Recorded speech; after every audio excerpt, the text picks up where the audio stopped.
Welcome back. My name is Patrick, and this is the Oilers Rundown, taking a look at the Edmonton Oilers 2021-2022 season. It was a season we won't forget anytime soon.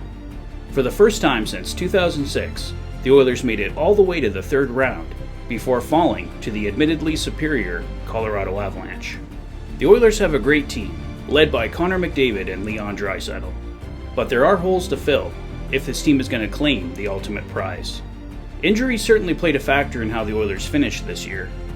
Leon Draisaitl and Darnell Nurse were suffering the worst. Draisaitl with a high ankle sprain, and Nurse with a torn hip flexor. Nuge and Yessi also had shoulder injuries, and Yamo, of course, suffered a concussion. No one is expected to need surgery at this point. But even if those guys were fully healthy, I think we all know the Oilers probably needed a little more. Throw some luck in, and they could have won it all. But stronger depth in every position could have pushed this team over the top. The Oilers began the season at a torrid pace, scoring and winning at will, defense seemingly a secondary concern. But when the scoring dried up, the losses mounted. Add in injuries and COVID, and the Oilers looked like they were in danger of missing the playoffs entirely. But glimmers of hope would emerge. Through controversial circumstances, Evander Kane was suddenly available as an unrestricted free agent. It took a few weeks of eager anticipation, but the Oilers would land him, instantly upgrading their top six. But still, the losses came, and Dave Tippett and Jim Playfair would pay the price, paving the way for the promotion of Jay Woodcroft and Dave Manson from Bakersfield. Their impact was also immediate. The Oilers went on a 5-game winning streak, and the season quickly turned. The Oilers would fight their way to a second-place finish in the Pacific Division. At the trade deadline, the Oilers would add defenseman Brett Kulak and forward Derek Brassard. Kulak gave the Oilers depth and needs to be in strong consideration to re-sign going forward. Brassard, however, had close to no impact and is likely headed for the free agent market this summer. And then came the amazing playoff run. In a back-and-forth series with the Los Angeles Kings, the Oilers found themselves down 3-2 heading into Game 6. Connor McDavid took over from there, almost single-handedly winning Game 6 and 7 for the Oilers to send them into the second round for the first time since 2017. If the season had ended against LA, it would be hard not to look at the season as a disappointment, but thanks to Connor, it was far from over. Virtually no one gave the Oilers a chance as they entered the second round against the Pacific Division leading Calgary Flames. A Game 1 debacle that saw the Flames walk away with a 9-6 victory didn't help.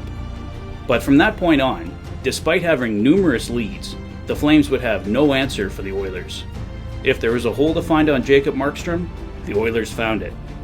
The Oilers won 4 straight, capping it all off in Game 5 with a dramatic overtime series winner from who else but Connor McDavid.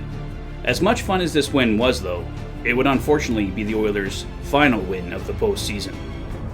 The Oilers took on the powerhouse Colorado Avalanche in the Western Conference Finals, and they proved to be a challenge the Oilers just couldn't overcome.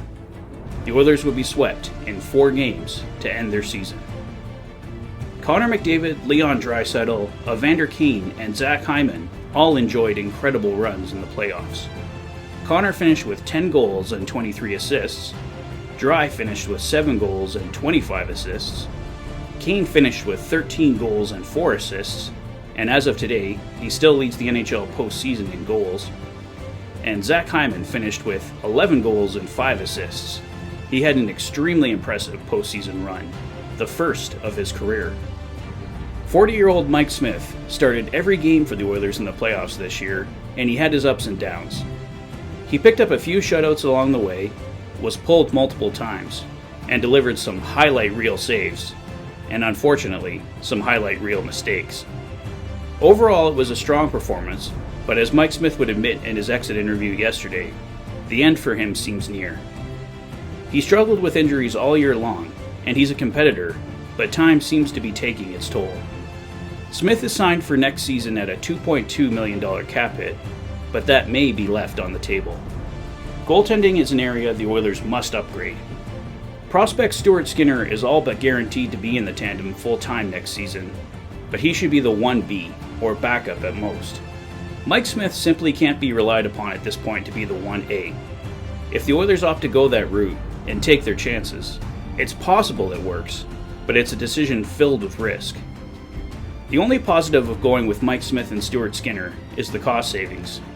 Their goaltending would only cost them $2.95 million. But most importantly, it could cost them valuable points in the standings.